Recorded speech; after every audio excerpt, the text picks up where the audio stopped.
going to say that this is a political movie. I'm just fucking joking. So if we're talking about what this movie is not, It's honestly, political. until I started the movie, I thought this was actually a Revolutionary War comedy.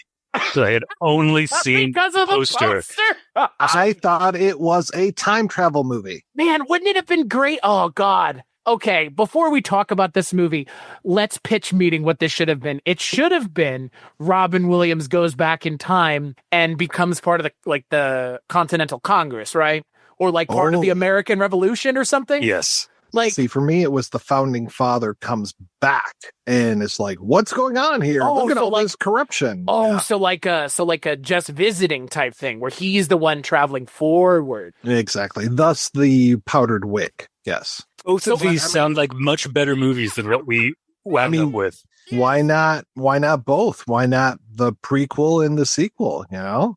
Why not anything but what we got? Because what we got is one of the most tonally inconsistent films I have ever fucking seen, that features some of the biggest wastes of some of the best character actors period that I've seen in a while. And once again, ladies and gentlemen, I am begging you to stop putting Robin Williams in these movies where they waste his fucking time and his talents, because on this episode of the Culture Cast, I am still your host, Chris Stachiw, much to the chagrin of at least two people out there for a fact now, and I'm joined by the man who made this all possible. He puts the Mike White in Mike White March, your friend and mine, the host of Projection Booth, Mike White. HMOs will pay for your Viagra, but they won't pay for your glasses. So you can have a hard on, but you can't see where you put it.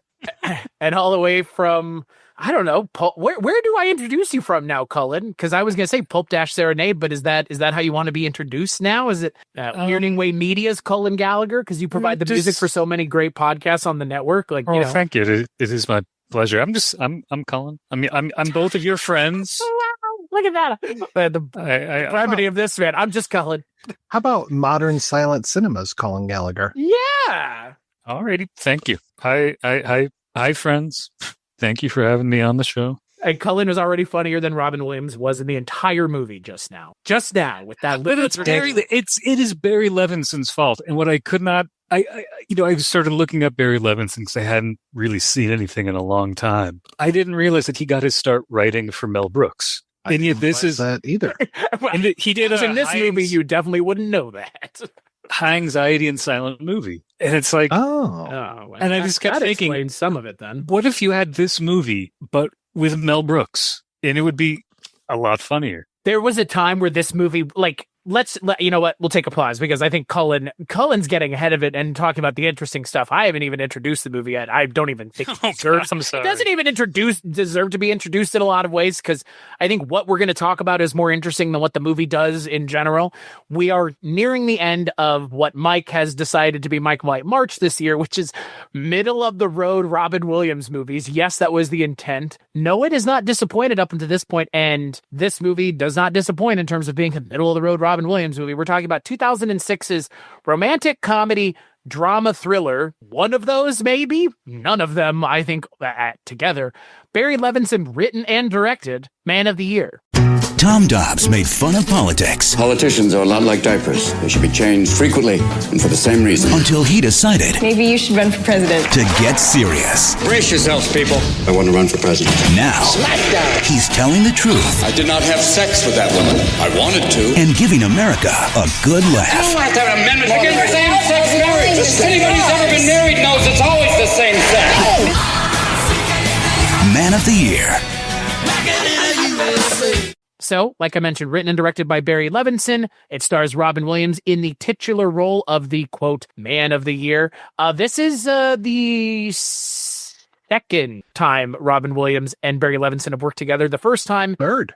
Is it third? Okay, I was trying to say, I was like, was it second? I know it's at least two. So what's the third one then? So this is the third one, correct? Good Morning Vietnam, Toys, and then this one. I have never seen Good Morning Vietnam, and I didn't feel like it was fair to watch it for this month, because I know Robin Williams is good. I've seen him in other things that he's good in. Does that make sense?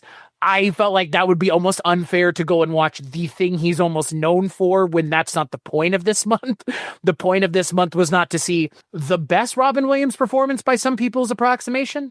It was to see the middle of the road stuff. I've seen Robin Williams' great performances.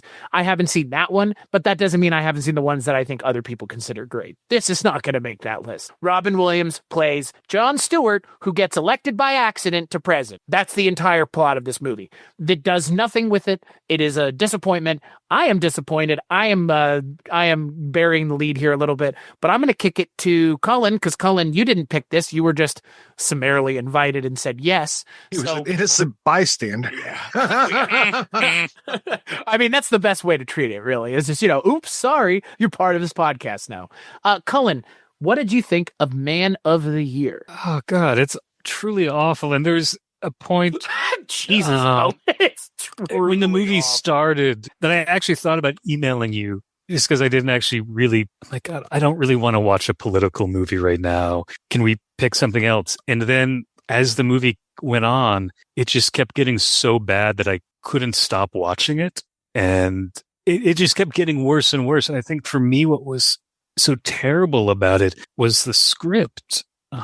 It's ostensibly, it so badly wants to be network with a little bit of Mr. Smith Goes to Washington, and yet it does not have the heart of Capra, and Levinson does not have anything remotely close to the wit and insight of Paddy Chayefsky. And it wants to be political, but it has nothing to say. It tries to be a techno thriller, but frankly, I mean, if you had taken the techno thriller part and put it in a Mel Brooks spoof, it would make sense because it's that dumb. And then it tries to be a romance, and there's no chemistry, and we can discuss these at greater length, hopefully not longer than the movie, because I don't think I could stand that. But Cullen, you don't want to talk about this movie for 2 hours, because this movie is 2 hours. I know. I watched it again just now. I watched it 3 times, man. This is water torture in film form. The Owl movie we did, Chris. I think we talked. The Owl movie. We talked about that longer than the movie, I think. True. That would be the Owl movie is Guardians, Owls of Ga'Hoole. So much better than anyway. I just thought the actual writing of this was just incompetent in a way that I had not seen in a very long time. And if Barry Levinson was not Barry Levinson, this would never have gotten made. Yeah, and Levinson had done political films before this. I mean, I just kept thinking of Wag the Dog, and I'm like, oh yeah, Wag the Dog. And Wag the Dog was interesting because it was kind of speaking to things that had just happened. And this one seems to really predict what's going to happen. I mean, this is, Wag the Dog was 1997. This one's 2006. We are many years away from somebody's ride down a golden elevator at Trump Tower. We're before Volodymyr Zelensky. We're before, what's the guy's name from, it's not Venezuela. I'm trying to remember. There was another comedian who got elected president of another country. And it's like, this is fascinating to me that this kind of is a harbinger of things that are about to happen in the real world. I'm like, oh, okay. But yeah, it was, I mean, we've seen Pat Paulson run for president. We've seen Vermin Supreme run for president. That's my boy. Yeah, Vermin Supreme. I fucking love that guy. Head. Oh yes. my God. He's amazing. Yes.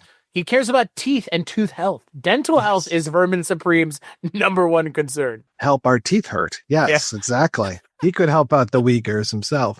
Yeah, it's I was surprised at just how bad this one was. And yeah, your complaint about the waste of talent.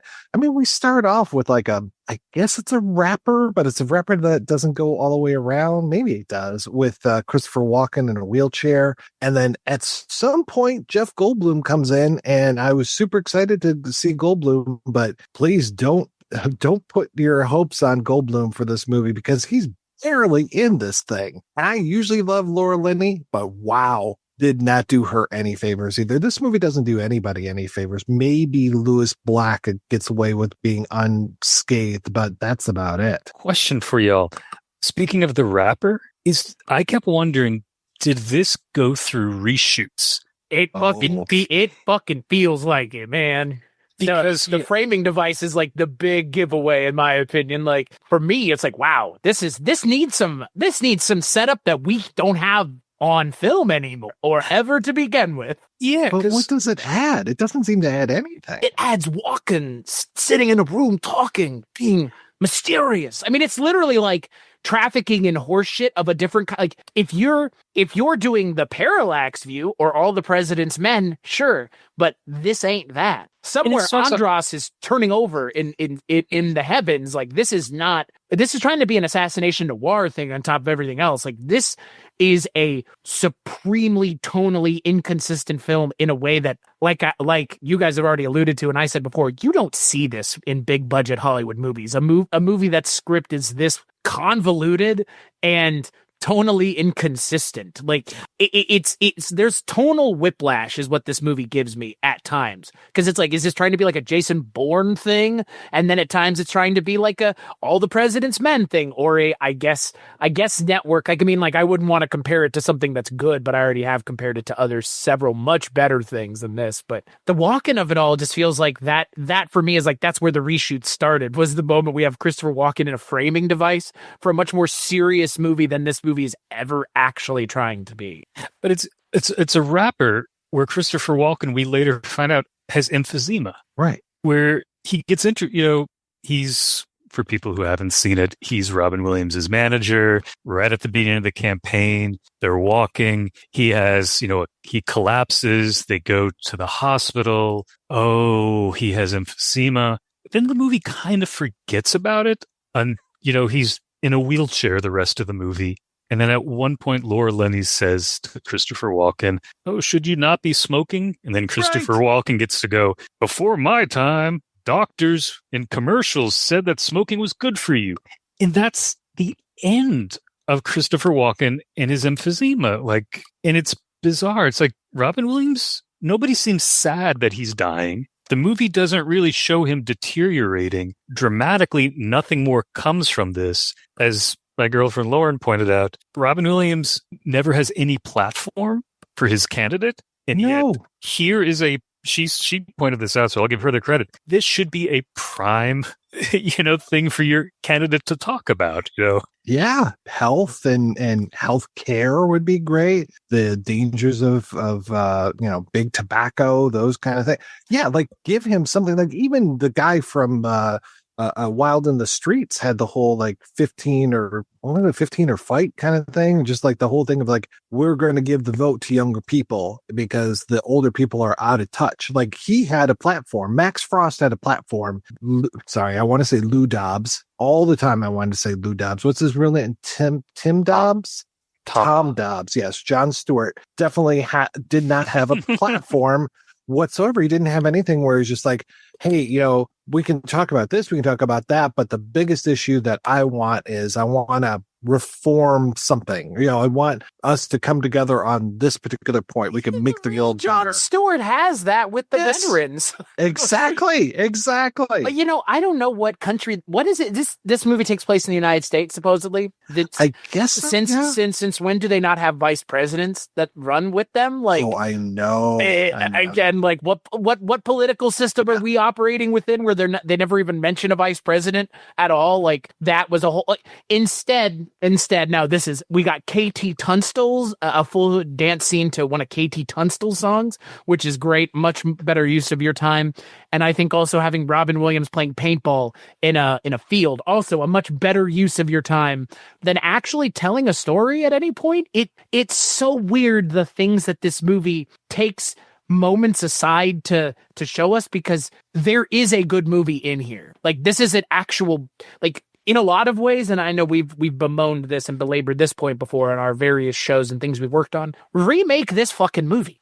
Like literally, this premise still has shitloads of legs to it. No, please don't. But here's if you remake this, get this remade. Am I wrong? I don't want to watch anything like this. Like, are you talking about this movie just or what premise? Oh God, I don't want to watch about somebody running for president. Like, Jesus Christ, it's like torture. This is like a fetish movie. But the premise of the movie still has legs of a Jon Stewart type running for president. However, does it really in this day and age, when we've seen someone much more ghastly in the way that they conduct themselves? I mean, look, here's the thing that I found ironic. You have a scene, I would say ostensibly one of the kind of climactic scenes of the movie, where he is on stage debating, and there's a moment where they're like, we can't control this guy. And it's like, yeah, this is the craziest thing we've ever seen with the debates. Remember when that was the case? Remember when this would have been like, what a fucking shock. Now we live in a post-reality era where we're talking about size of each other's wieners on stage and golf and all this other horse shit that would make this look banal. This looks pastoral in comparison to the reality of the world. And I think that in my mind, that would be more, I guess, Cullen, while I appreciate where you're coming from and don't necessarily disagree, why would anybody want to watch this kind of shit again? You could actually really roast our system hard doing this the right way, which is again pointing out the fact that the debates are kind of horse shit, that nobody ever answers the questions, that Robin Williams points it out. He's like, you're sitting and talking about alternative fuel sources while you're in the pocket of big oil. Like, there's none of that in real life. I mean, we get worse variations, but a better version of this movie would have gone further. And it's almost like the movie knows that it doesn't go far enough. And when it's chastising Robin Williams for not going far enough, I almost feel like I am chastising the movie for the exact same thing that it's chastising a character for, which is you have no teeth as a movie. It is completely toothless, and it shouldn't be, especially in 2006. Like, I know that we're 2 years removed from Donald Trump, but not really, because even at this point, Donald Trump is in the mix of our politics, accusing Barack Obama of not being born in this country, which happened earlier than 2006. So we already have non-political people involved in our political system at this point in our country's history. So it's not even that far afield. When was that ride down the escalator? That was 2016 though, right? That would have been 14 or 15. It would, really? Yeah. It would have been 14, 15, or 16. Yep, you're right. June 16th, 2015. Yeah. Oh, wow. Holy shit. Yeah, but he was involved in the mix long before. Like, that's part of this movie. It almost doesn't feel reactive enough to what was already going on. That's where because the first time I watched this movie, the filmmaking is just what astonished me about how bad it was. Yeah. The second time, I just kept thinking, like, wow, this movie is so self-satisfied. It thinks it's making points. It thinks it has guts, and it has no critical perspective of the Robin Williams character. Like, when you see him on stage acting like a mega church sort of personality, I'm like, this should be scary. And yet and in 2006, Levinson should have known that. And he pretends that this is a good thing. Like, there's a part, I'm going to pull up the quote, where Tom Dobbs says, why vote for congressmen or senators? Why don't we just pick those guys the same way we pick a jury? At least we'll get much more interesting cross-section. That's horrifying that he wants to do that. And yet this movie feels like it thinks it's a great idea. Mm-hmm. Well, what kills me is that so many of these Tom Dobbs lines are the things that your parents are posting out on Facebook as memes. Like the whole thing of like politicians are like diapers. They need to be changed every 4 years and for very much the same reason or whatever, or change often and for the same reason. There's the whole thing. I think it's during the debate where he talks about, politicians should have to wear patches like the cars for the NASCAR races. And I'm like, I've seen that posted on Facebook 100 times. I didn't realize it was from this movie. And maybe it wasn't. Maybe that line existed beforehand. But this movie is rife with them. I mean, if this movie represented memes any better, it would be filled with minions. It is that meme worthy. Oof. Yeah, that's a knock of a different variety right there. But here's the inherent problem, though. And again, like I go back to the intent, Cullen, this is what you were talking about as well, like the intent, right? The intent of the movie is what? To lampoon our system that a politician could get elected. That's not that hard to believe. We are post Jesse Ventura being elected governor of Minnesota, dickheads. Like, Barry Levinson, don't act like that's that big of a deal. Ronald Reagan was elected fucking president at this point. You clowns. Like, it's so hard to believe that someone in this profession would be elected. Like, no, it's not. It's like when they have, because again, this movie, they do such a good job of setting it in the real world. We have all the cutaways to, the real world TV and they go, well, now the free world is being run by a comedian. Okay, the free world was run by an actor in the 80s. And he was in all kinds of different movies. Like it's it's like the movie doesn't acknowledge. That's why I said, like, what world does this take place in? Does this take place in a world where Reagan was ever elected president? Does it take place in a world where they don't have vice presidents? Because all these things are being treated like this is a big deal. I think at the end of the day, Robin Williams is at times the best and worst part of this movie, because when he opens his mouth, it's still Robin Williams. It's just someone else's dialogue for most of the movie. You can tell when it's just Robin Williams riffing. But again, 2006 ain't that far removed from Live on Broadway in 2002, which I went and rewatched last week. It's still great. He is still great in every bit on that. And every bit on that is essentially a shittier version in this movie. You get similar bits on Live on Broadway that you get here about, like, the politicians and all that. It's just, this is like a dumber lens to be magnified through. This is, like, is A better or B better? It's like, well, one of them is clearly blurrier than the other. It's this. I don't understand why people are having Robin Williams come in and do their dialogue. Like, this guy is so clearly gifted at what he does.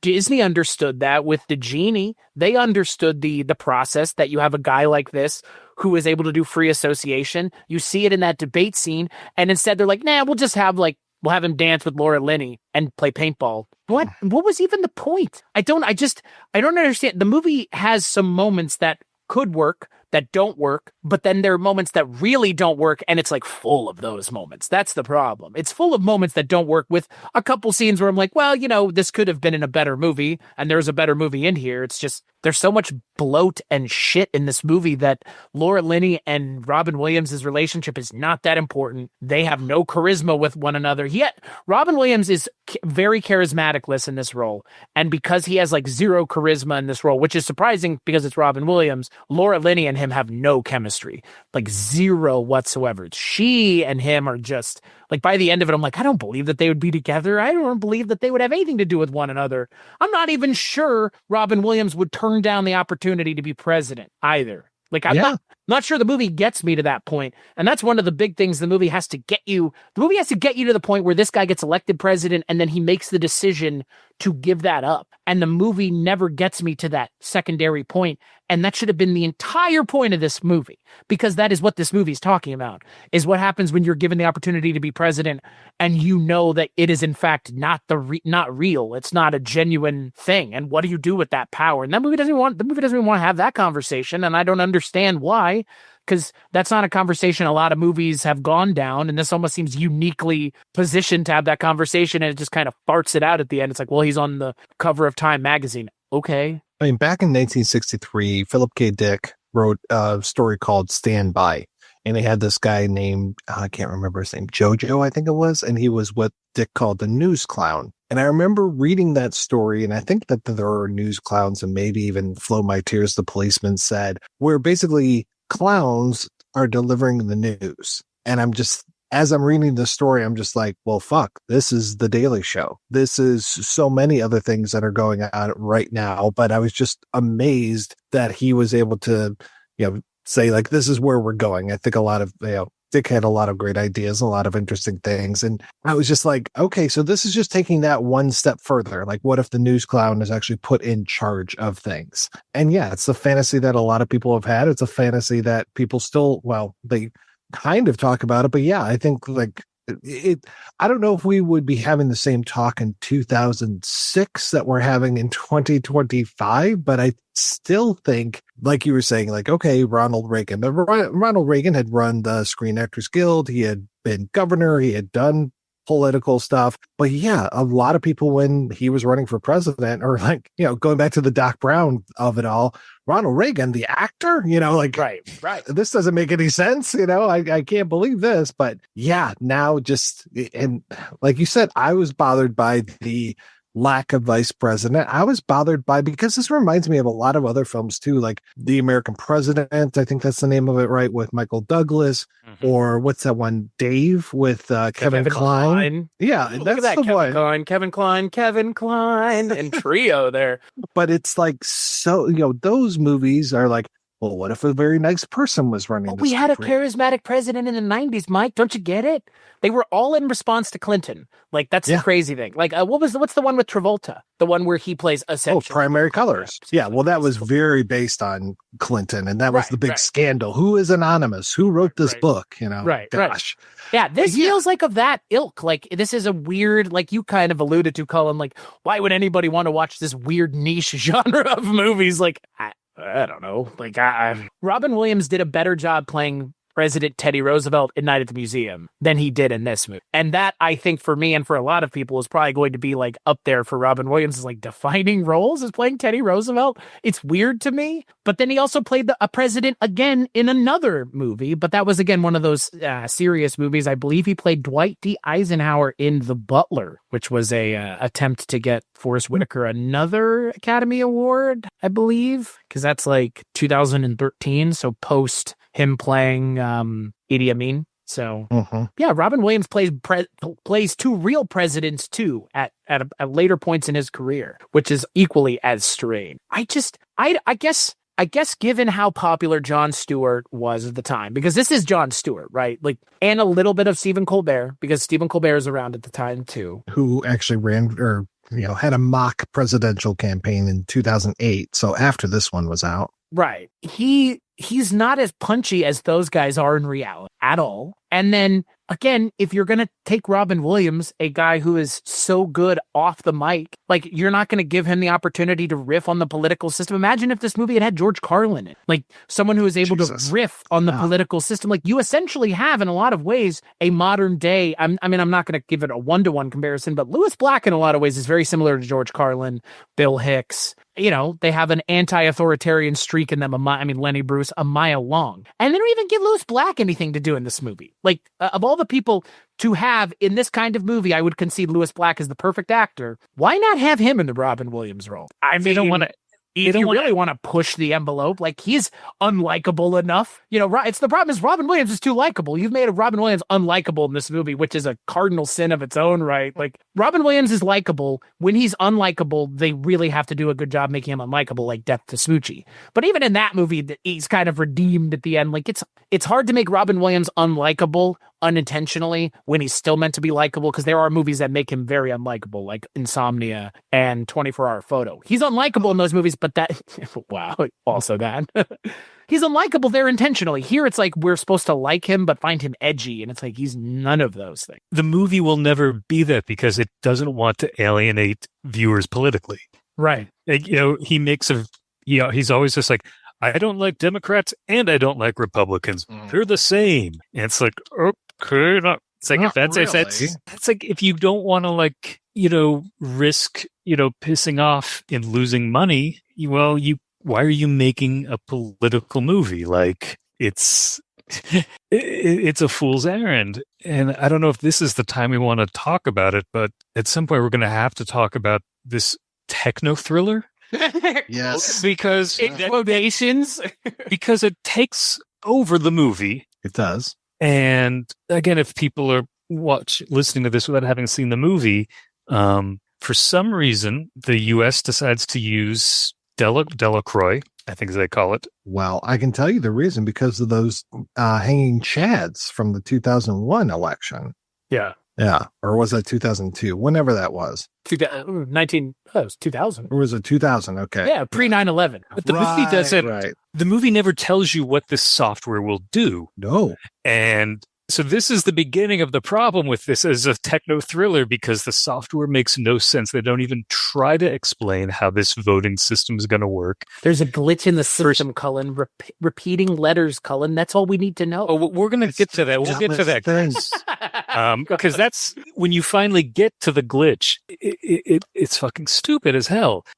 Before you get to that, you get Laura Linney, who I guess is the architect of this program, who decides to run a test and discovers that there's some sort of glitch and people aren't winning the way they should, based on the number of votes. And somehow her doing a test is just an anomaly and people aren't testing software. So this is a little dumb.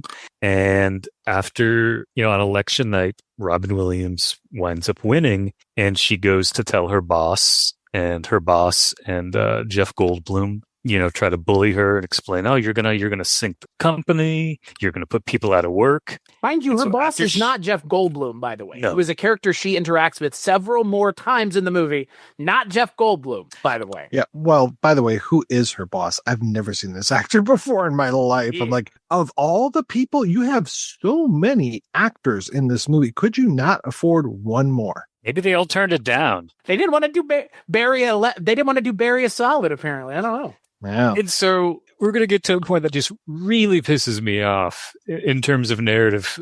The Goldblum and the boss decide they got to do something about Laura Linney. So what do?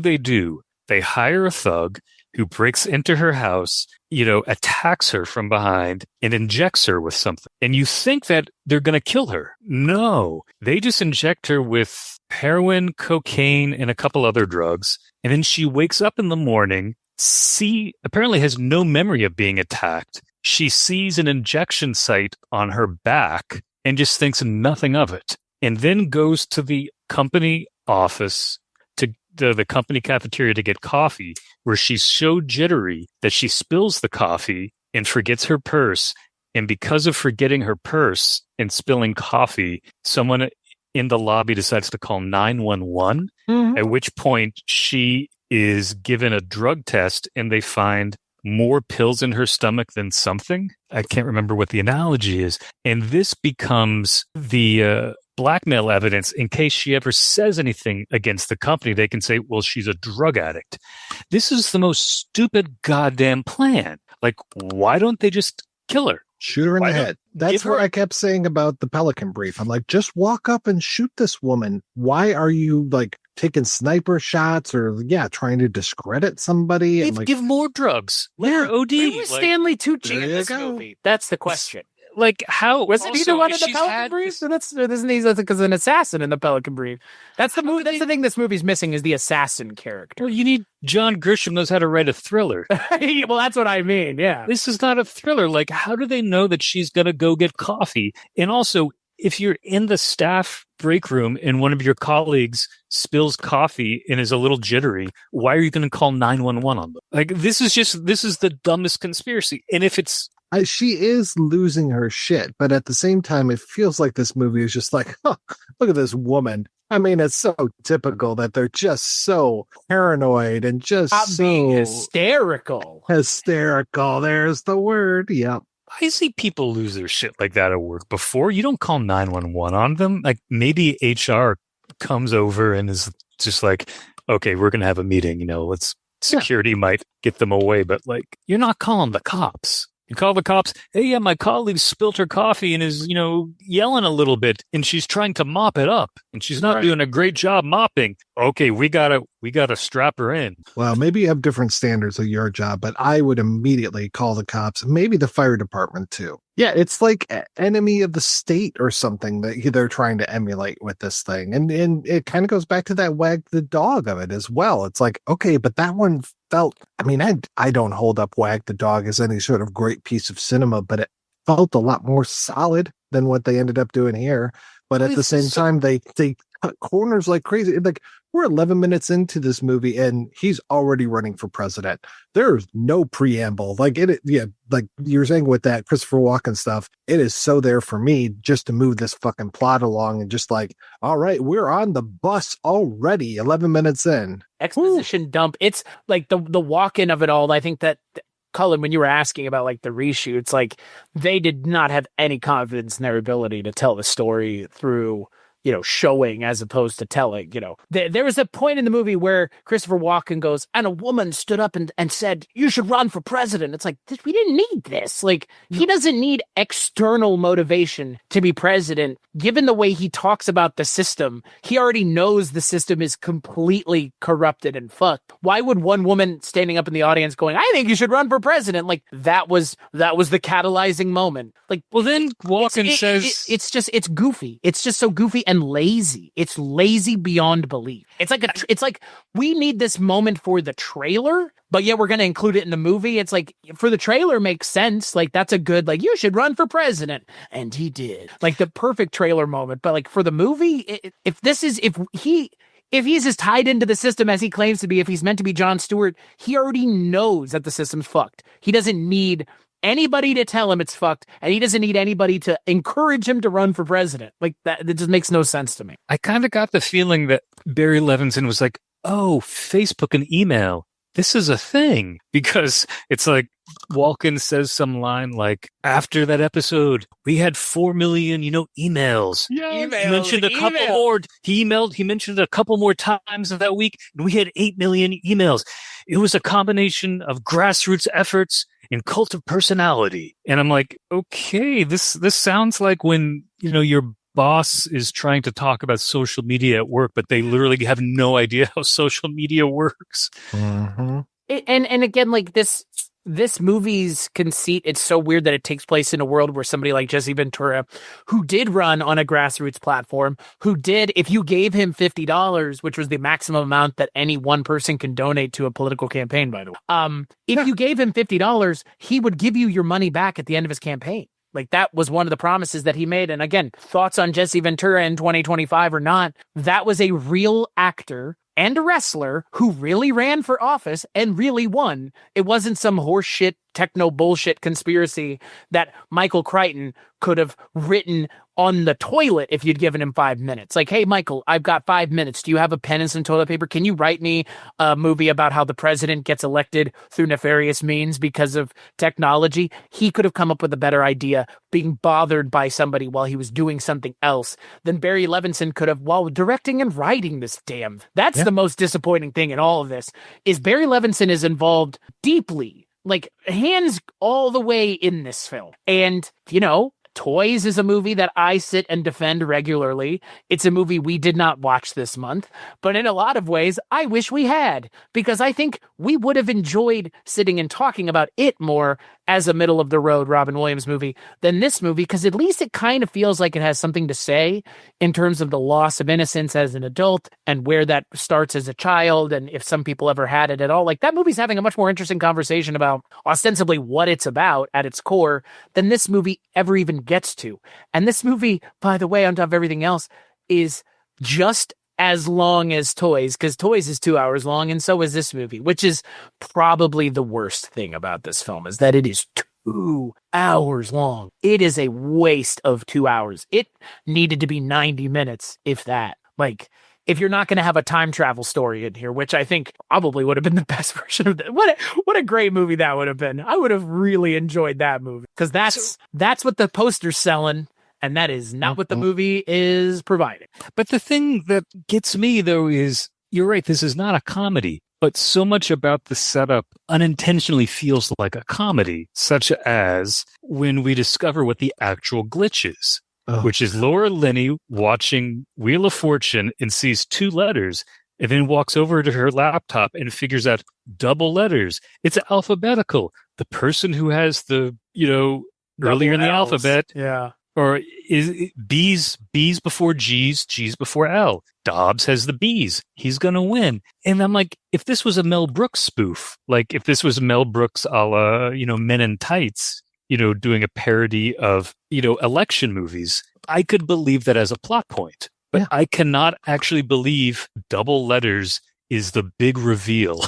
A serious big reveal. Because they hint at it in the first, 10 minutes in the movie, and then they make you wait so long, and it's just like, this is it. This is why they're like injecting you with drugs and doing this big conspiracy. Also, how hard is that going to be to fix? I also don't. So the other thing that I don't understand with this movie, and you just kind of alluded to it, Cullen, the movie doesn't understand its own stakes. This guy is now the president of the United States and has to step down by his own choice. That is never something that anyone cares about. There's never a moment where the movie's like, by the way, there's a possibility that this psycho guy stays as president. I mean, again, not painted as a psycho, painted as a guy that the audience, the protagonist of the film, we're meant to empathize with the plight of Robin Williams, but we never do. And so if the movie's not going to get us to empathize with him, we could at least call his reasoning into question, which the movie doesn't even want to do either. So the movie just does effectively nothing, and then by the end of the movie pats itself on the back for having Robin Williams taking the high road and being president or not being president, even though all of his friends were like, 60% of the country wants you to be president. Maybe you should just stay president. That, in my mind, would have been a much more interesting ending to this movie. Because what is the movie even achieving by having the outcome be what it is? I'm not even sure the movie knows, Frank. It shouldn't even have gotten, though, to this point, because if Laura Linney is so concerned with these election results, why is she going to go to the point of like trying to impersonate an FBI officer in order to infiltrate his party, which has Secret Service agents everywhere who know exactly what someone faking what looking like an FBI agent would fucking look like? Why doesn't she just go to one of the other two candidates who lost and say, hey, I have evidence that this was rigged? They would immediately say, tell us everything you know. We will give you protection and security. Why do you go into the person who won and try to awkwardly be like, I know I'm kind of in love with you, but you also didn't win. This is hard for me to say. Well, why is she in love with him? Oh, yeah. Why is she in love? Because he's got that whole thing towards the beginning of the movie where he's like, oh, I got to be married. Oh, do you want to be my wife kind of thing to that makeup lady? And it's just like, oh, that's the big problem. I'm like, you have other bigger problems than not being married. Okay. Yeah. And yeah, like this, had it been a techno thriller about election fraud, not that would ever happen in this country. I mean, nobody's ever gone on record talking about Elon Musk knowing computers better than anybody. All those vote counting computers, we ended up winning Pennsylvania in a landslide. No one has ever gone on record talking about, being able to control computers that way. No one's ever made a plea to Russian hackers to hack the other person's campaign. No one's ever done that. But had they done that, that might have been an interesting way to go about this and actually look more like, again, the guy that plays the head of the voting place. I do not know this actor. Of all of these great, like, again, make fucking Jeff Goldblum that guy. Yes. Like, have Goldblum be your antagonist. Have him be that man behind the curtain to go to Wicked and just really be that guy who's like, okay, yeah, I can manipulate whatever I want. Because again, there's no recompense for this guy. Like, he just is like, oh yeah, my there's a glitch in the software. I'm going to have to like discredit this woman and ruin her life and fire her and do all of these things. He's not getting paid extra money because of it. I guess it's because the voting machines, like his company's stock is going up. Like, Dominion doesn't make big money because of voting machine stock going up, as far as I know. I mean, I'm sure they are not hurting for money, especially after they get to sue Fox News for defamation of character or, slander. But it's like, please, come on, guys, give me something here. Give me a reason. He's almost a Bond villain, but he's a Bond villain with absolutely no motivation whatsoever. He's just like, oh yeah, I guess the computer screwed up, but we just can't let anybody know because we don't want to lose money. Wouldn't it be weird if technocrats were getting involved in our political system? Wouldn't that be something? Wouldn't it be weird if people were paying money to have people vote for someone else? Yeah, like when he's at the inauguration, there's like the heads of like all the big social media and tech companies all there, just like high on ketamine and staring at the ceiling. That would be really weird. And would be weird if that was happening in real life and then they were making movies that weren't nearly as interesting as the horrifying world that we live in. And we could just go watch CNN for 5 minutes and be more entertained than this 2-hour movie is ever at any point in 2 hours. Is that good enough for you, Cullen? Yeah. And I was losing my shit. You talked about that moment when Tom Dobbs goes completely off the reservation and just he steps off the podium. He steps off the podium, folks. He does the one thing no one should ever do, which is step off the podium, apparently. And I'm just like, you know what? Cut his mic. This is not acceptable. This is not acceptable behavior. Get rid of this guy. I didn't think it was cute. I didn't think it was funny. I thought it was a breach of decorum, breach of the rules. This should not be allowed. And the reason that he can do that is, like you said, it's completely normalized now. So to see that kind of behavior is exactly like Trump stalking behind Hillary and breathing and snorting his nose off in that first debate. Holy shit. Yeah, I'm not saying that, look, this movie is not funny anymore because of the political like atmosphere that we're in now. And like, I try to keep this podcast not apolitical, but as political, as apolitical as possible, not because I really fucking care, but because that's not why we're here. But when you talk about something like this, it's inherently political. And I think for me, the saddest thing is, like, to your point, what's going on in the real world right now is so much of what this movie was doing. It just feels like it was prescient, but unintentionally prescient. And then we have to watch this and I'm like, yeah, but what happened in reality is way worse than this movie could have even pretended. Like, we have this moment where Chris Walken's like, go further. And I'm just thinking to myself, was this what was going on in the last 8 years when this was going on in reality? They were like, he's not pushing it far enough. He needs to push it more. He needs to do, like you said, stalk behind people. And it's like normalizing of that behavior. I'm not saying this Robin Williams movie is to blame, but I'm not sure that this movie is benefiting from the world and time we live in now. If anything, this movie just feels kind of like nobody really thought this could get this bad, huh? Well, that was one of my big problems with this movie is, I mean, I agree it is prescient, but I really wish that at some point Barry Levinson had written a moment in the 2 hours, maybe cut a little bit out of the paintball or the dancing, and just have somebody express a criticism of Robin Williams' character. But there is never any moment. Everyone's always talking about how great he is, how he's always right. And I'm like, can't you just have a little bit of criticism? A little bit of distance. The idea that an outsider would come into our system and wouldn't be a problem is fucking insane to me. Like, what do you mean, movie? This guy is completely unprepared to do this job. And the movie gives us scenes where it's like, you have to staff over 5,000 people. Like, this guy's not prepared for this fucking job. Like, well, the scene where his Secret Service person is assigned to him, and by the way, no Secret Service during the debates, during the campaign. It's after he wins the election. Come on, where's the? I know. But when his security guy comes in, when his Secret Service guy comes in, and he's just like, "Oh, I'm a big fan," and I'm like, No, don't make him a big fan. This guy should be like, I don't know, like the character that Bruce Willis played in The Last Boy Scout, or like Clint Eastwood in The Line of Fire. How about Trent Krim in Ted Lasso? Are you fucking serious? Is this a fucking joke? He should actively dislike that Tom Dobbs has come in here and upset the system so much and really just made the presidency a laughingstock. And he should be like, I disagree with your policy. What policies? Like, really? Right. He should be the guy to call him on the car. I was kind of hoping, I was just like, oh my God, is this movie about to take a turn? Is this security guard, I keep saying security guard. Is this Secret Service agent? Is he going to be the voice of reason? And he's going to, because he comes in, he's very stone faced. And I was like, oh my God, what if he hates him? What if he's just like, oh yeah, you have no policies to stand on. How are you going to tackle this? How are you going to handle that? It just like really calls him out. But no, instead he's like, yeah, big fan. I'm like, oh, okay. Well, we just lost that avenue. Mike, I'm glad you pointed out that scene. That's I agree. And what I kept thinking about through this movie, did y'all see Maverick? Oh, the Top Gun movie? Oh no, I was thinking the Mel Gibson film. Yeah, no. I was like, oh, you're talking about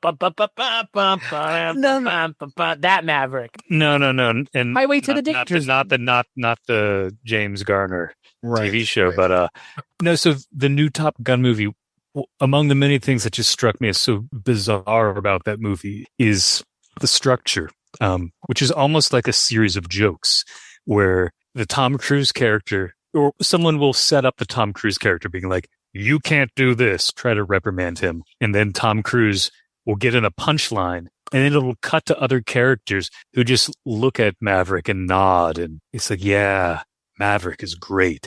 The whole movie, it's just Maverick worship. And I kept thinking about that with this movie, where it's like, this movie is just set up to have characters either like in the audience, in his managers, or on, television, the co-hosts, the people watching. Everyone just keeps marveling at, isn't this guy so smart? Isn't he so witty? And I felt like after a while, I'm like, you're just trying to convince me and the audience that this is a good, and I'm like, this isn't working. Here's and again, like, we live in the age of meta now. Like, I'm not the big Zuck, but like, meta as in like Deadpool, because again, this is pre-Deadpool even. It's almost like the movie's like, hey, by the way, Robin Williams is going to be president. And it's like, that's the point of the movie. And Mike, I don't know if you would agree with me, given that we're one episode away from being done with this month. How many of these Robin Williams movies are just like, wouldn't it be weird if Robin Williams was X, Y, Z? It's like, well, Robin Williams as a man with a child brain, or Robin Williams as a doctor who's going to take down the system with the power of laughter because it's Robin Williams and he's a comedian, or Man of the Year where Robin Williams plays a comedian who takes down the political system of this country because he's a comedian, or Mrs. Doubtfire, Robin Williams playing a woman, a man who has to play a woman to get his kids back. Like Robin Williams as like when you become that high and visible of a star, like Tom Hanks, we've talked about before this month, or Robin Williams, they kind of just want to see you in things where it's like, what would it be? Like, I'm surprised we haven't had the Tom Hanks as president movie, unless I'm mistaken and forgetting. We haven't had, I mean, Tom Hanks played Walt Disney. So, he's like playing essentially the one of the other American cultural icons, I guess, that is like widely recognizable. But for me, like Tom Hanks, Robin Williams, to speak about Jimmy Stewart, like some of these actors, like we just want to see him do a thing that everybody would know relatably broadly, like president. Everybody in this country knows what that means, or at least used to at one fucking point. And like Robin Williams as president was how this movie was pitched. I guarantee you. Like it's as simple as that. Just like, again, like all these other movies, I guarantee we're just like, what if Robin Williams is just doing this thing? And because it's Robin Williams, like that's it. You're trafficking in the notoriety of Robin Williams, and he is eminently eminently well known across the world. I would say, not just America. Robin Williams is a robot that wants to be human. Right. Exactly. See what I mean? Like put him and then they have him as a fucking robot in an animated movie. Like they give him his own CGI thing, like Mike Myers, another eminently well-known comedian. And oh, by the way, the thing that really bugs me about this movie, did you guys know that Barry Levinson must be friends with Lorne Michaels? Oh my! Because if I didn't know, I knew by the end of this fucking movie. Because holy shit, Weekend Update, guys! Like, didn't you know? Did you know? Like, you roped poor Tina Fey and Amy Poehler into this shit. Because man, if you want to talk about showing how poorly written this movie is, put the two of them on screen in roles that they're known for at the time, and watches Barry Levinson has no idea how to write, and clearly made them say whatever he had on the page because he's terrible. They admit that they don't know what to say. There's a point where they're like, "Oh well, we usually just make fun of stuff. We don't know what to do." And I'm like, "What the fuck? Like you don't have any lines for this." It's embarrassing to waste Amy Poehler and Tina Fey. Like, and this is peak Amy Poehler and Tina Fey in terms of their SNL Weekend Update versions of themselves. Like, it's when we got to that point in the movie, I was like, wow, what is the Lorne Michaels must have owed Barry Levinson a favor. Because this is a lot of SNL to be in this movie on top of everything else. Like, I'm not saying movies don't include SNL, but SNL is not included in movies like this very often, if ever. Like, nor should they be. I mean, right. God, it would be really dumb to have a person that's running for president be the host of SNL right during the election season. Hold for applause. Yes. Cullen, I know you were trying to get a word in edgewise there, so I'm sorry. I Mike, when I saw you gesturing, I thought you were going to mention that Howard Stern was originally considered for the role that Robin Williams plays. And I think that Stern, I mean, he would have fit the mold a little bit more. I don't know if it would have been too on the money, because remember, Stern was trying to run for, what was it, governor of New Jersey, but he refused to say what his income was. I believe that was the sticking point. And then it's so funny that, we still haven't seen the tax returns, like some people demand to see the birth certificate. I would still like to see the fucking tax returns, So yeah, I think that Stern would have been, because also you got to remember 2006, Arnold Schwarzenegger had been governor of California for 3 years at this point and would continue to be governor of California for another 5, I think. I think it was 2003 to 2011 or something. So it's like, like we are already in this weird state. Like you said, Chris, we've had Ventura as governor of, Minnesota. We had Al Franken as a governor as well. True.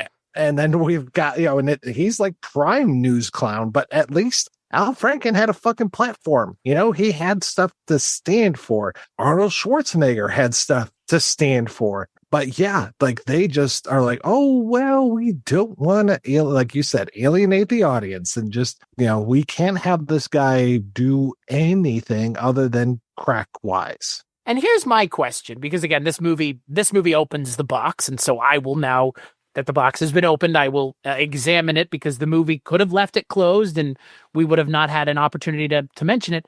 This movie also, I think, commits a cardinal sin, which is they acknowledge the fact that Jon Stewart and Bill Maher fucking exist. Yep. Just, you know what? Fuck you, movie. Just have Jon Stewart in your movie. Like, I want to cast Robin Williams.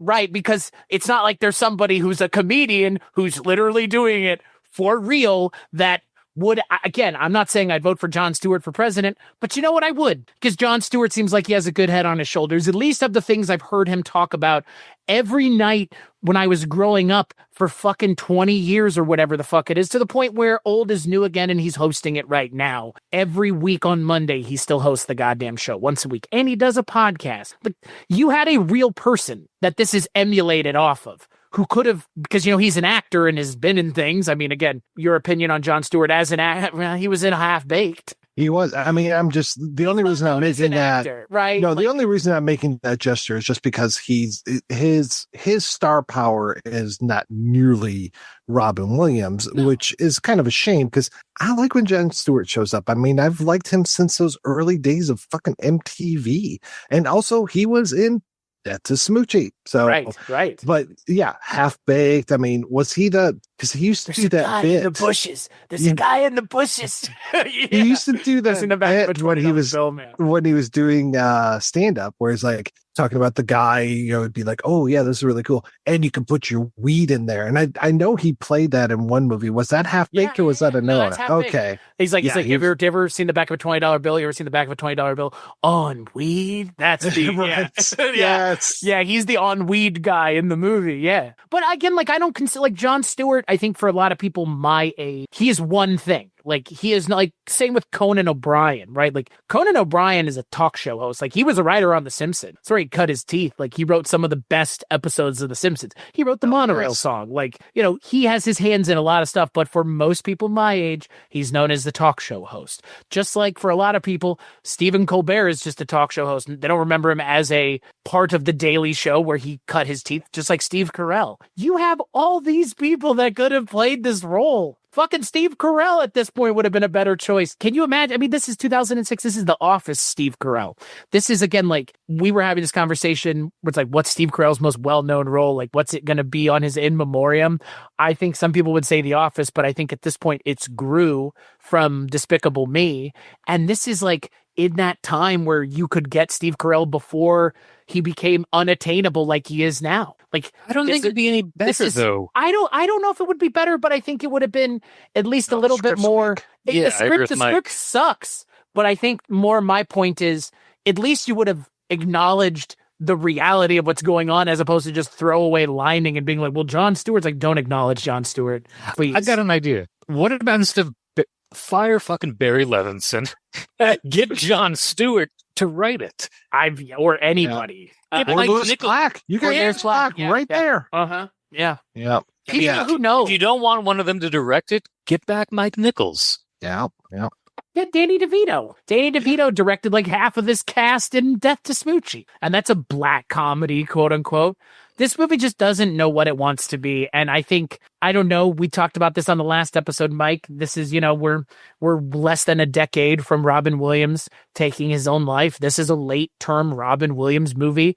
And it is unfortunate that towards the end of his career, this is the kind of stuff that he was in, because he had turned in so many good movies at this point. And there were so many people yet, like we're at the cusp of so many people coming up. Can you imagine like him working with like a Robert Eggers type or like a fucking Ari Aster or any of these, like, good God, so many directors that, can you imagine what Robin Williams would get to do with them? No, we can only imagine, because he was squandered with Barry Levinson two times by most people's approximation, because I am a defender of toys, but this is an indefensible movie, and the script, I think, fails this movie before anybody even showed up to do a table read. The script of this movie is fucking atrocious. I can't believe how much time they waste on things that add nothing to the movie. Literally nothing, like paintball and dancing. Like, Ugh. that's like 10 minutes of this movie. They play an entire KT Tunstall song. The entire song. I don't need to hear the Black Horse and the Cherry Tree. I didn't need to hear it in 2006 because it was overplayed then like a fucking train song. And hearing it in its entirety, it's like 3 minutes movie. Come on. How self-indulgent too that Barry Levinson puts the commercial that he shot with the Analyze This and Analyze That crew with De Niro and Crystal in the middle of his fucking movie, and he just stops everything dead to show us this commercial. I'm just like, what the fuck are you, like, it's no different than Barry Sonnenfeld in RV with his face on the side of the fucking RV all movie. That's what it reminded me of. Thank you, Mike, for explaining. I was going to ask what that was about. Masturbatory beyond belief. Yeah. He's getting high in his own supply, you know? It's just like, what the hell, man? Like, I've seen you do good things. If there's a scene in this movie where they're on a TV and we have my ad playing. Get your hose out of your ass, dude. Like, what the fuck, man? Yeah. And yeah, like, Robin Williams knows that she's not an FBI agent and is like, oh, yeah, no, I knew that you weren't. And then, yeah, how does she get invited to I guess he shows up in the limo. It's kind of a switcheroo. We think it's Jeff Goldblum's people coming for her, but then it's actually him picking her up to take her on this date. And again, I'm thinking of The American President. That was the name of the one with Douglas and Annette Bening, right? Yeah. Just thinking of that and just like, oh, that was kind of a delightful movie. And it was such a big deal. Like, oh, sure, the president's taking you out. And instead, it's just like, this is completely unmotivated. Why is he falling in love with her? Why is she falling in love with him? Is it just because he's a man and she's a woman? And he mentioned that he needed to get married and that he had a bad divorce and all this. And like, there's no motivation for this stuff. And her whole thing with him is subterfuge. Like, she just keeps thinking like, I'm going to tell this guy. I need to tell this guy. And it's like, yeah, again, don't go to him, go to somebody else. And like, why are you falling in love with this person? And if you truly are in love with this person, maybe you take that secret to the grave, because really it's not going to gain you anything. And it's definitely not going to gain this new love of your life anything. And I have to say, I blanked on it, but they end up together at the end of this fucking movie, right? They do. Oh, Jesus Christ. Oh, by the way, we mentioned him. Zelensky, also technically a TV comedian. Yes, that's true. Technically a comedian, technically an entertainer of some degree in Ukraine, and got elected president. It's not impossible. I don't understand why someone's bad. Like, I don't understand why people I mean, I'm not saying like you have to be a lawyer or a doctor or, you know, again, some sort of like fee. I mean, you know, there was a time when people were elected president that had to, there were tradesmen, for fuck's sake. Like, that's, you know, that's not an unconscionable idea. And to be like, well, actors, there's no such thing as like, there's no such thing as a smart actor, as I guess. Like, I don't know. So many actors are told not to speak up when they speak up, and they're very, like, not well spoken, but they're very well educated on the topics that they care about. Now, it may not be something that you inherently care about, and I understand that. A lot of actors use their sway for things that some people may not care about, some people may not even agree with. What is it? Eddie Vedder was one of the big proponents of the West Memphis 3 being let go. Like, why would he care? Because he does. And, like, you know, it doesn't invalidate his opinions or abilities because he's a performance artist. Like, I don't, and it's weird to me because this movie's like, it's crazy. Like, no, it's not. It's actually not crazy. Like, no, celebrities can use their celebrity to help causes. I mean, I don't like Kim Kardashian. I do like the idea of freeing prisoners that shouldn't be in jail. I'm surprised that she wasn't behind getting Andrew Tate over here, because I feel that she's got bad taste, especially in men. But, you know, we talked with Max Gale, and he's just like, oh, I'm using the money I'm getting from Battle of the Network Stars to give to these Native American causes. I am the cause celebre. I am going to bring this stuff to the TV show that I'm working on, that is one of the most popular sitcoms ever, just to make sure that people are aware of these issues that are going on with Native Americans. Great. Yeah. And yeah, people now, it's just like, why don't you shut up? You're an actor. Shut up. You know, it's like, oh, okay. Our president is a TV personality. Yeah. At least that's what Wikipedia claims he is, at the bottom of the page for Man of the Year. Because of course that has to be there now. Because, right. Yeah, because Donald Trump, again, for a lot of people your age, Mike, he's, He was the guy that made cameos in a bunch of movies. Right. And also was a total scumbag of New York real estate. But there were people that didn't know the real estate part, right? No, there aren't. Yeah. And there are people that know nothing about him, that knew nothing about him other than The Apprentice for the longest time. Yeah. And you get him, Donald. Tell Omarosa that she's wrong. Yeah. Make fun of her for getting that plaster on her head. Or was it Meatloaf that he got the fucking screaming match with? Fucking Meatloaf and Gary fucking Busey. Yeah. Oh, Jesus. Donald Trump's a TV personality. It'd be like if the host of fucking Survivor was the president of the United States in a lot of ways. I vote for Jeff Probst or Richard Dawson. I mean, again, like TV personality.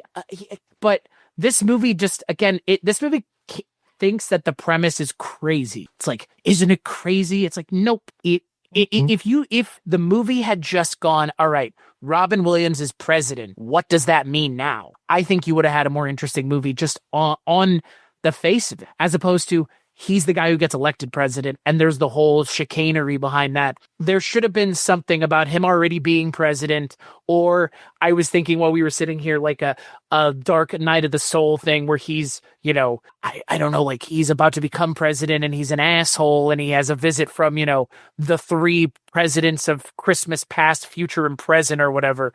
Oh, and you're talking like that. Causes him to be a better guy in the next day, some type thing, a Scrooge Christmas Carol type thing where Robin Williams is president, or he's one of the ghosts. I don't know. Makes more sense than what we got in so many. It sounds like an American Carol movie with Chris Farley's brother as Michael Moron, who gets visited by Bill Riley. Who is it? Kelsey Grammer as Patton, and I can't remember which president. If Leslie Washington. Nielsen in this movie? No, I don't. Wait. I think he was the president in that one. Oh, fuck. Yeah, he's played presidents quite a few times, especially in Scary Movie, right? Wasn't he the guy reading about the goat? Scary Movie 3, where he's talking about the President Ford, and then it's a picture of Harrison Ford on the wall. Yeah. Oh, yeah. But no, I totally agree with you. I am so surprised that this movie didn't end with Robin Williams waking up and going, whew, what a terrible dream. That's how awful this The Newhart ending. Give him the Newhart ending. Oh, fuck yeah. Have him wake up and it's Pam Dauber in bed next to him. And it's just like, oh, hey, oh, Shazbot, Oh, yes, beautiful thing. Oh, yes, beautiful thing. I love Robin. Man, wouldn't it be great if they could just film Robin Williams doing stand-up for 2 hours and we could have watched that instead? Oh, wouldn't that be a shame? Hey, Cullen, since we've been sitting over here having a bit of a political aside, I'm very curious, and this is the question I've asked, I think, everybody this month, and I will pose it to you.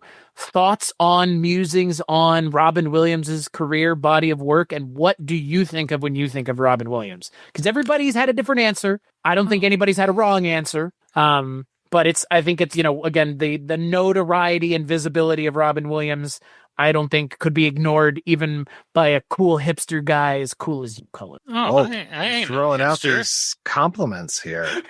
Compliment? That's a diss. Diss? Well, hipster is pretty bad. Yeah. Is it? Yeah. I meant it in the way that people don't drag one another for it. Oh, and by the way, Leslie Nielsen played Osama bin Nielsen / grandpa in that movie. So he was not president in that one. That would be a trivia question. In what movie did Leslie Nielsen play Osama bin Nielsen?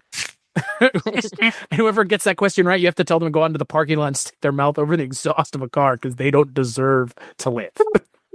It had been so long since I had seen a Robin Williams movie. And a lot of the stuff from the later part of his career I had never seen. I grew up watching, reruns of like Mork and Mindy. But again, I haven't seen that probably in like 30 years. I'd be very curious. I remember liking Good Morning Vietnam. And again, it's probably been like 30 years since I've seen that movie. I saw Toys when it came out, and I have no recollection of it. Watch Toys, Mike.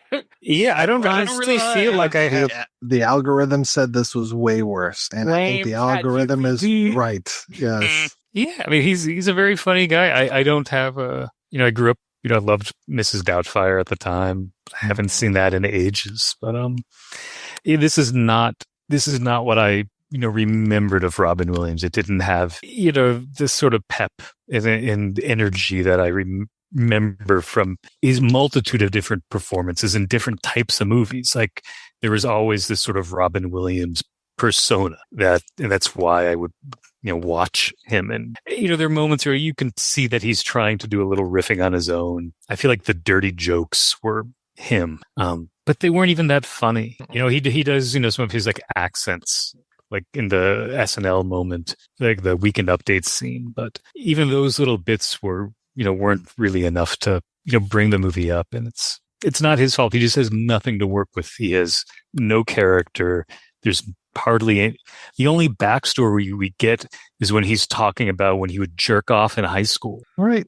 And it's like, cool. Like, this is why we're supposed to like this guy, because he would masturbate. And all right.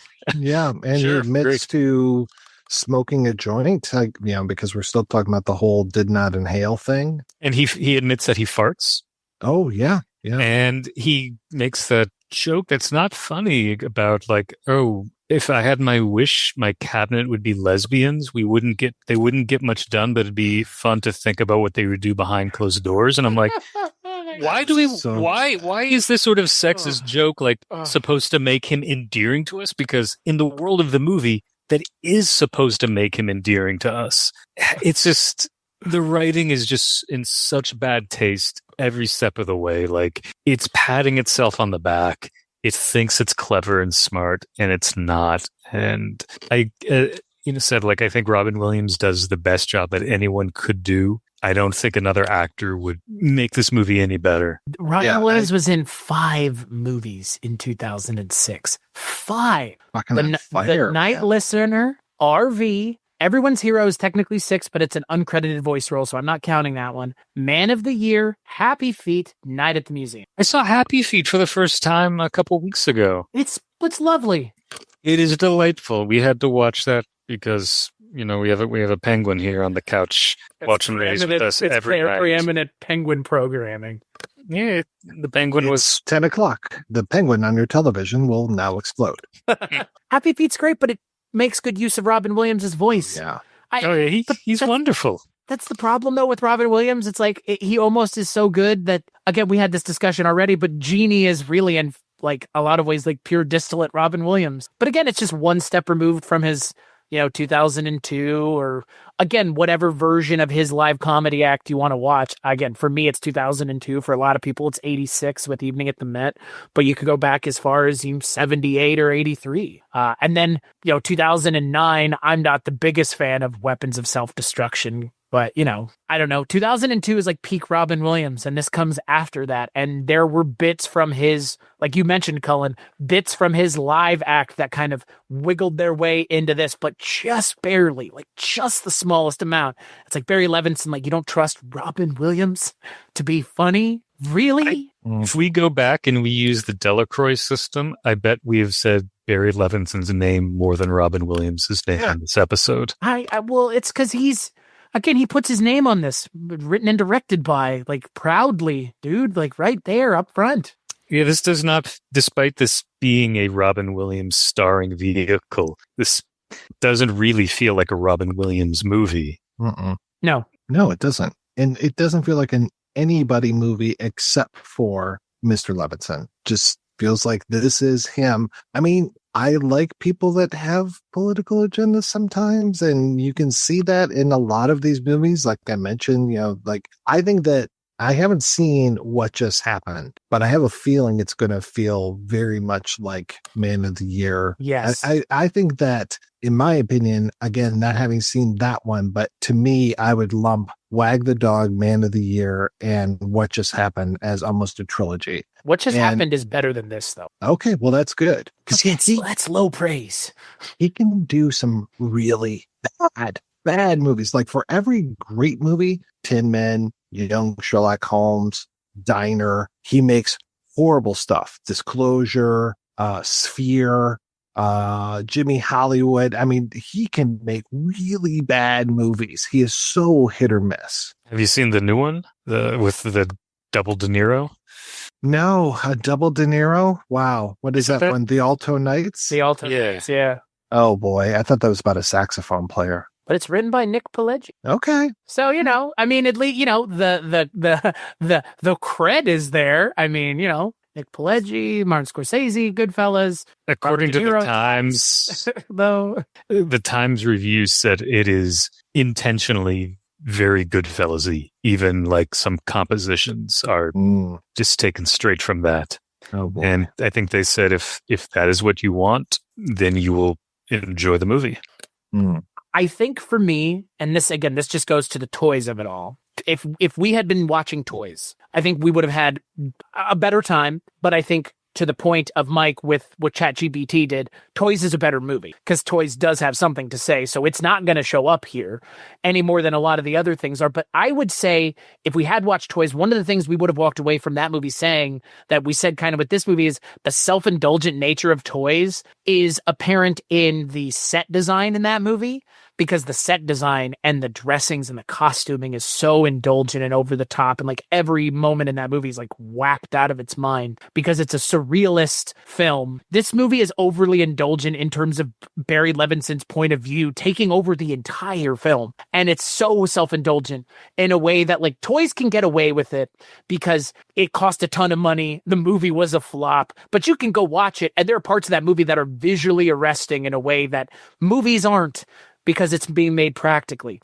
This movie's just indulgent because Barry Levinson thinks he's being clever when he is just regurgitating what other people are saying at the time in a much more nuanced way, in a way that he can do it, which is not as nuanced as, again, it's, this is like taking scraps and turning them into hot dogs. There are people that take high-end cuts of meat and turn them into high-end hot dogs. They sell them for $20 a pound. This is scrap being turned into slop and being sold as high-end product. And it is, you passed it off with Robin Williams, and that's a shame because Robin Williams was getting people in the door even in 2006, which is why he was in 5 movies in 2006, because he still had a lot of draw and credibility, and people want an aging comedian who still has draw in the mid-2000s. Robin Williams is at the top of that list, if not the top of the list. So I did check. So this, according to Wikipedia, cost $20 million and it grossed $40. I'm surprised it grossed that much. So I checked to see what else was playing in U.S. theaters in the weekend of October 13th, 2006, when it opened. Number 1 at the box office that weekend was The Grudge 2. Oh, dear God. Which which I have not seen. I have not seen. I did see The Grudge 1. So you have to see the first one because if you walked into the second one, you just have so many questions. I mean, there's a chance I might watch them. Whose grudge is this? Who's got a grudge against who? So Departed was number 2 at the box office, but that had been out, I think, for a week at that point. This was number 3. Something called Open Season was number 4. Oh, that's an animated movie. That's the one with like Owen Wilson as like a bear or a deer, and then there's also there's a deer and a bear in that movie together, and I think that's like a DreamWorks film, right? I think you're right. Yeah. I think they're saying Sony Pictures released. Okay, but, yeah. So, They might. I'm just going by what's on the Box Office Mojo page, and they're only listing the main distributor. So number 5 was a Texas Chainsaw Massacre: The Beginning, and then The Marine, The Guardian, Employee of the Month, One Night with the King, and then Jackass number 2. Honestly, of all of these movies, Employee of the Month is a better movie than this movie is by like leaps. I've never heard of that. Most of these I haven't heard of. 2 oh my God, way better. That I would like to see. Jackass 2 is the grossest of the Jackass movies because that's the one where they're like eating all the weird stuff like the poop and the semen. But it's a good one. It's definitely underrated in the Jackass kind of movie. So here's a Jackass question because I was new to Jackass. Lauren's a big fan and introduced me to it. And I really liked the new one. When she showed me some of the older stuff, I like the body humor a lot. What I don't like are when they're like pranking people and like kind of like fucking with them. Like if there's like an employee who's just clearly trying to get through their menial, like minimum wage job, and they're just like ruining their day. Those I have a little hard time with. I'm just like, man, I really hope you're giving this person like a few $1,000s as soon as the camera stops rolling because you're just traumatizing them. I don't think they were. However, I will say Jackass kind of left that by the wayside once the movies started coming out. Like the third movie, they stopped. Like second and third movie is kind of when they stopped doing it. But some of my favorite bits from those early seasons of the show are where they're directly fucking with people, like jumping out at people in a bat suit or hanging upside down from like a flat, like a light post as like a bat, and like popping out is pretty good. But I get it. For some people, that's not everybody's cup of tea. You know, Eric Andre, man on the street type shit. I get it. I mean, in past jobs, people would they knew they were pushing me to my limit, knowing that I couldn't, react back to them. And so when I see people doing that on camera for entertainment, I'm just like, I have no sympathy for the comedians. Well, and you also live in like a place where where there are fucking people on the subway screaming and yelling all the time anyway. So it's like, I don't blame you for not wanting to like watch people just being nutsos on the trains. Cause I was like, I deal with this on a daily basis. Like this is just part of life out here. Like, so, anything else we want to talk about with Man of the Year? Other than the fact that this movie came out when everything was better than it, even the worst things at the box office.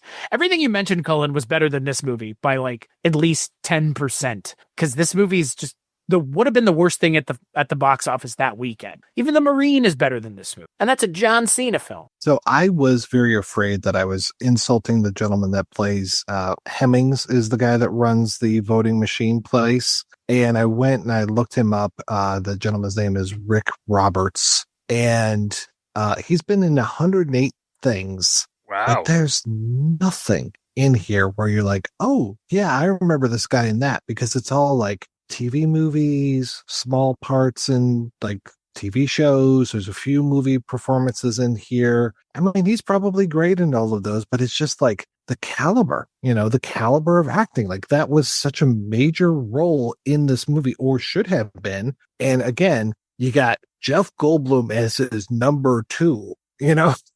What the fuck is that? They give his character nothing to work with. Like as the boss, we see him delete an email, and he might have a couple other lines, but he barely says the holiday party, I guess it is. And then at one point, Robin Williams calls him on the phone, and he's like, oh yeah, what did she say? Oh, she talked about the company. How can I find her? And I'm like, this is the most like expository level dialogue. So how is it that like the primary threat to democracy, as well as Laura Linney's character, is the most non-threatening non-character? Yeah, non-character is a better way of putting it, because it's just not that he's a non-threatening character. He barely exists. Would it be crazy if there were real technocrats that were getting involved in the elections, though? See, this is why I texted Richard to see if he was going to be on the episode, because I would have loved to. I don't know if he knows. He would have been fucking furious watching this. He would have been so angry. Like, we would have been fending off a political podcast from the jump. When you were like, is this going to be a political podcast? If it had been Richard, I don't think there would have been any way to avoid it. This movie is like so discordant. The screenwriting, because I can't remember there.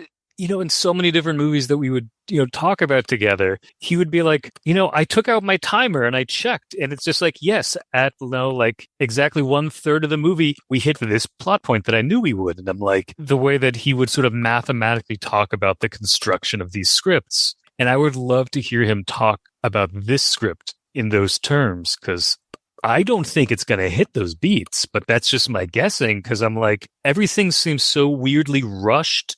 And then really slow for a while, and then we got to get to a bunch of plot points really quick. We got to move the script, and now we're going to slow down for a while. And I'm like, it almost makes me. It's that sort of thing that makes me think: was this just like cut up? Is there like another hour or two of footage? Did they have to go through like major reshoots and patch this together, because it doesn't hit the beats that you would think that a $20 million Levinson Robin Williams movie is supposed to hit. Mm-hmm.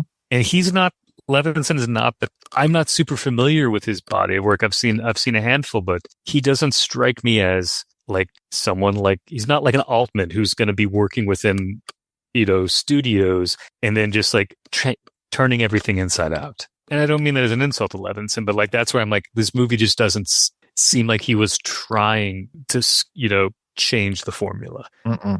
It feels like it's supposed to be formulaic, but it's just failing. Oh yeah. Yeah, I agree, and I also think that there's a movie in here. There's what's crazy is there's two movies in here. You could take all the techno thrillery stuff out, and I don't know if the Robin Williams part of the movie would be able to stand on its own because it's so like intrinsically linked with the techno thriller stuff. But you could take all the Robin Williams stuff out of the techno thriller side of the movie and have another movie, like a movie without the comedic Jon Stewart character. It's just, oh, the election was stolen by, stolen unintentionally by someone. Doesn't matter who the candidate is, because at the end of the day, this story it ends up being about, oh, the comedian is the one that won. But guess if the comedian doesn't run for president, it's just going to have been one of those two guys anyways. And I don't think anybody would have ever said anything about anything. And so it's like, okay, so what's the point then? It's like you're injecting too much of one thing into a movie that kind of doesn't need it, and then the other movie should never have had any of this techno thriller shit to begin with, because it doesn't jibe with a comedic film that's like not inherently comedic the way that they're painting a woman being drugged in her apartment with heroin and cocaine. Like, there's nothing funny about that, and the movie's tone goes so dark so quick that I'm like, movie, just make another movie. Just Barry Levinson, if you want to do this movie, do that movie, but don't do this movie and the other movie at the same time. See, if this had been like, I mentioned Mr. Smith Goes to Washington. I feel like if Frank Capra had made this type of movie, not that Frank Capra was alive in 2006, but if we do some real world time traveling and bring him up, the techno thriller would be gone. There would have to be some sort of, Laura Linney could still work for it, but the reveal 2/3 of the way through the movie would be, oh, you didn't win. And she had been trying to tell him the whole time. But there would have to be more about her character, and she's someone who always tells the truth. And like, well, to your point, Cullen, what you're describing kind of sounds like Mr. Deeds Goes to Town, or even like the Coen brothers equivalent with the Hudsucker Proxy. This whole idea of like the person who is alongside with him who knows something, and in the case of both of those movies, it's a reporter who is trying to get the dirt on this Deeds guy, because who the hell is this guy who's coming in and upsetting everything and treating people like they should be treated rather than the way that society says they should be treated, like having conversations with butlers and elevator operators and like all of these folks where he's just like, he doesn't necessarily come out and say like, oh, I don't see people as like different importance. I treat the janitor the same way I treat the CEO, kind of thing. That's just their way. That's just their nature. Like, oh yeah, like I want to have a conversation with this person. I want to find out more about this kind of thing. Real grassroots type of people. And then meanwhile, you've got, the reporter who's embedded, who's just like feeding all of these awful stories back to the newspaper that they're working for. I mean, really, you could easily have turned this into, to your point, into that Capra-esque type story where this is the woman who works for the voting company who accidentally or on purpose put him into this thing. She has that knowledge. She doesn't know if she's ever going to tell him. That becomes the crisis at the end of the second act. And then there's the whole crisis of faith coming into the third act. And then, they eventually have to resolve that. Amy, I really do love you. Let's, spend this night of New Year's Eve together kind of thing, Yeah. Like it would be so much better had it adopted that Capra-esque mold. And they have the lead. They have a lead who, again, metatextually, you have Robin Williams in this movie because Robin Williams can do no wrong as an actor. Like he, when we talked about this last week, Tom Hanks is America's dad. Robin Williams is like America's crazy uncle. Like that was the energy he gave off. That's the energy he would give off in his comedy specials for certain ages of people. I mean, again, like the level of comedy was always pushing the envelope. And obviously then he would resort to the level of mature humor that, I think a lot of people appreciated from Robin Williams when he was able to actually fully go for it, as opposed to, the version of him that is kind of kiddyified for Aladdin or Robots, or again, a lot of these. Even this movie's kind of kiddyified Robin Williams. Like he had his funniest. Yeah. He at his funniest was not this like sanitized bullshit. It's like watching George Carlin in Bill and Ted. It's like, oh my God. I mean, I love George Carlin in those movies, but this is not why I love George Carlin in everything else that I love George Carlin in, because of the energy that he brought in. And Robin Williams was cast in things because of the energy that he brought. This movie just, again, wouldn't it be wild if Robin Williams was president? Yeah, start there. Don't start with wouldn't it be wild if he became president? Like not that conceit would have been interesting if they had done this in the 80s. Imagine if they had done this in like 1988. You won't believe who's president. And it's like the chair turns around in the trailer and it's Robin Williams and he's just sitting there like, America's funny man is taking over the White House. Like I would, like that. And you could see it. You could fucking see it because it's late 80s, early 90s Robin Williams, who really can do no wrong because we haven't seen him do any dramatic stuff at all where he starts to alienate people. And so he's trafficking in purely goodwill. And you have a much better movie that's possibly just as self-indulgent as this movie is. But the basic conceit, you get away with it a little bit more because we're living in a just post Ronald Reagan or still Ronald Reagan era, but pre Jesse Ventura and all these other people getting involved in American politics, further diluting how wild it is that someone who's not a quote traditional politician is now a politician, to the point where we now have a literal game show host as our fucking president, and not a good one for that matter either, because I would let Richard Dawson kiss me on the mouth. Cannot say the same for Donald Trump. I know where that mouth has been, and everyone's assholes is not a thing I would like to taste anytime soon. So it's just the conceit's not crazy in 2006. In 1986, it would have and maybe not crazy, but it would have been a little bit more wacky with Robin Williams. And now it's just like, it's kind of sad. It's kind of sad. And like we've already alluded to, very prescient in a very unfortunate way, because I'm not sure. Again, not saying that there's a timeline where Donald Trump isn't president, but I kind of wish we didn't have Man of the Year bottom referencing that this actually happened in real life, by the way. Like, oh, no, man, for real. And it wasn't actually Robin Williams elected president. That's a shame. So anything else? Or are we done putting this one out? You doing final thoughts or anything? Yeah, no, I mean, yeah, final thoughts starting with Cullen or Mike and then Cullen. Yeah, very bad. If you want to see better political movies, we've mentioned a lot of them. I seem to fondly remember Dave for some reason, but the opposite of Dave, I would say go out and see Face in the Crowd if you haven't seen it. I don't think that that's Lonesome Rhodes running for president, but basically he might as well be. That's a way better movie, and that's where you can see the dark side of fame and some of the stuff that we really wanted to see in this one. We don't get any of that. And again, you have another comedian playing a politician with Mr. Andy Griffith, and he's so good in that movie. Way better film. Check out Face in the Crowd. How about you, Cullen? I'm not really feeling president movies right now, but Face in the Crowd is a great movie. If you're just fast forwarding through the entire episode without having listened to anything we said, the Too Long Didn't Read is I didn't like this movie. I am very happy that I got to talk with both of you and air my grievances. I'm very happy that we were on the same page. I just feel sad. I think I went into this podcast thinking I would feel good after having said all these terrible things about this movie, but I just feel sad now. Fuck, I feel sad, Cullen. You're making... You gave him an existential crisis, Mike. I know. I feel awful. Yeah, I mean, I go watch a better movie. Robin Williams has plenty of better movies. Go watch some Capra. Watch Garp. I've never seen Garp. I remember really liking it. Go watch Bob Roberts, a movie that we haven't even mentioned, but written and directed by the same person. Not Barry Levinson. Tim Robbins wrote and directed and starred in Bob Roberts.